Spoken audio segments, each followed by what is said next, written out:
가족이란 이름 뒤에 숨겨진 진실은 때로 가장 잔인한 비수가 됩니다. 오늘 들려드릴 이야기는 부모에게서 물질적인 유산이 아닌 평생 갚아야 할 빚과 대물림된 증오를 물려받은 한 노인의 고백입니다. 고요한 밤, 노인의 고백을 들은 당신의 생각이 궁금합니다. 제 이름은 김영수입니다. 이른 평생을 살아오면서 저는 아버지를 성실하고 존경받는 분으로 알았습니다. 평생 근검절약하셨고 자식들에게 엄격했지만 늘 올바른 길을 가르치셨죠. 동네에서도 신망받는 가장이셨습니다. 그래서 아버지가 돌아가셨을 때 저는 빚은커녕 작은 땅이나마 물려받을 거라 생각했습니다. 마지막까지 검소하게 사셨던 분이니 뭔가 남겨놓으셨을 거라는 기대도 있었죠. 하지만 변호사를 통해 건네받은 것은 낡은 가죽 장부와 수십억 원대의 사채 빚 독촉장이었습니다. 처음에는 믿을 수가 없었습니다. 분명 착오일 거라고 생각했죠.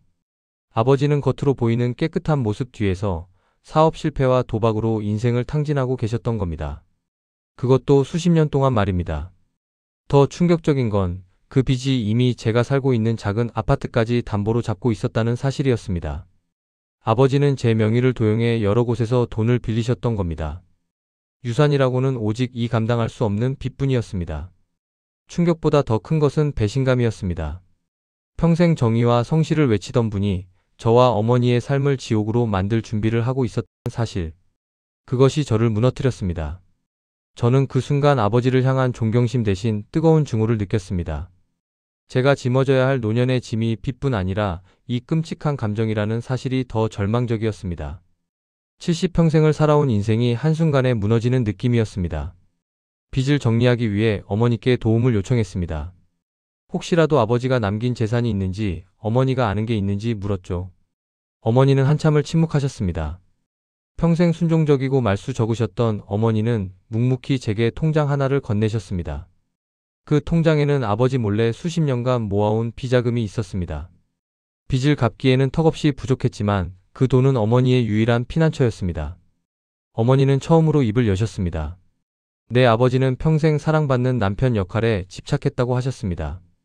겉으로는 가정적이었지만 제가 모르는 그림자가 많았다고요. 어머니가 왜 평생을 그렇게 조용히 사셨는지 이제야 알 것 같았습니다. 어머니의 고백은 계속되었습니다. 아버지는 어머니에게도 폭언과 폭력을 일삼았다고 합니다. 어머니는 평생을 아버지의 명성 뒤에서 고통받아 왔던 겁니다. 밖에서는 존경받는 가장, 집에서는 폭군. 그 이중 생활을 지켜보며 어머니는 조금씩 자신만의 탈출구를 만들고 계셨던 거였죠. 제가 보기에 완벽했던 부모님의 모습은 완벽하게 만들어진 연극이었습니다. 저는 빚과 함께 부모 세대의 불행과 증오까지 물려받은 셈이었습니다. 어머니의 비자금 통장을 손에 쥐고 저는 물었습니다. 이 증오를 어떻게 해야 하냐고. 돌아가신 분을 용서할 수도 용서하지 않을 수도 없는 이 딜레마를 어떻게 해야 하냐고. 어머니는 대답 대신 고개만 저으셨습니다. 팔순을 넘긴 어머니의 눈가에는 평생의 한이 고여 있었습니다. 제 노년은 아버지의 그림자 속에서 영원히 허우적거려야 하는 걸까요? 어머니처럼 침묵 속에서 생을 마감해야 하는 걸까요? 아버지의 빚과 그림자는 저에게서 끝나지 않았습니다. 빚을 갚기 위해 제 아파트를 처분하기로 결정했을 때 제 자식들이 들고 일어났습니다. 그들에게 상속해줄 재산이 사라진 것에 대한 분노였습니다. 자식들은 왜 진작 말하지 않았느냐고, 자신들이 뭘 믿고 이 짐을 같이 져야 하냐고 따졌습니다. 그들의 눈에서 저는 제가 아버지를 보며 느꼈던 바로 그 배신감을 읽을 수 있었습니다. 저는 자식들에게도 제가 겪었던 절망을 느끼게 했습니다. 저 역시 아버지처럼 책임감 있는 아버지 역할을 지키기 위해 진실을 숨겼으니까요.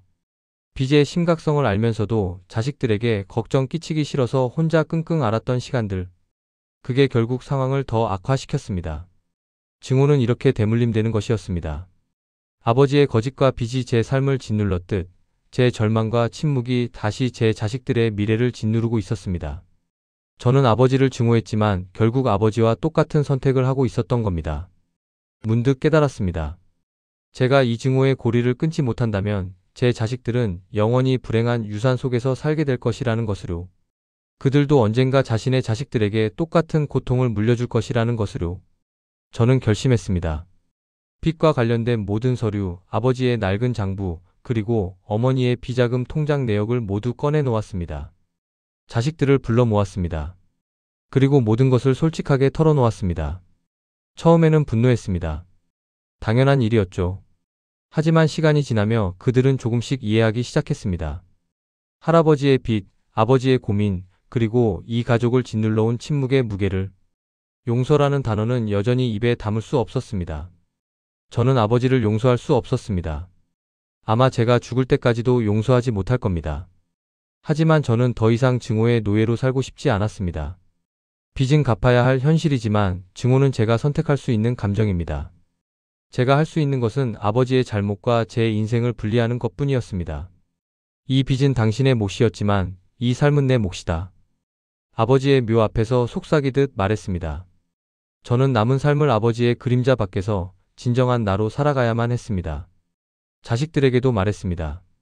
너희들의 삶은 너희의 것이라고. 아버지의 빚을 갚는 일에 너희의 미래를 저당 잡히지 말라고. 이 고통은 나에게서 끝낼 것이라고. 힘들겠지만 우리는 이 고리를 끊어야 한다고. 빚은 여전히 남아 있습니다. 하지만 저는 아버지의 유산이 아닌 나의 시간을 벌기 시작했습니다. 작은 일이라도 찾아하고 빚을 조금씩 갚아나가고 있습니다. 70의 나이에 다시 시작하는 게 쉽지는 않습니다. 하지만 증오의 잠식당에 살아가는 것보다는 훨씬 낫습니다. 노년의 삶이란 어쩌면 끔찍한 진실을 마주하고 그 속에서 스스로 해방을 선언하는 과정일지도 모릅니다. 저는 이제 짐을 내려놓고 처음부터 다시 제 삶의 장부를 채워나가려 합니다. 한 페이지 한 페이지 빚이 아닌 제 선택으로. 가족의 굴레와 상속된 고통 속에서 당신은 어떤 선택을 하시겠습니까? 이 늙은 나이에 돌아가신 아버지의 빚을 그냥 못 본 척 해야 될지, 자식들을 위해서라도 내가 갚아 나가야 되는지, 지금으로선 어떤 선택도 현명하다고 할 순 없을 것입니다.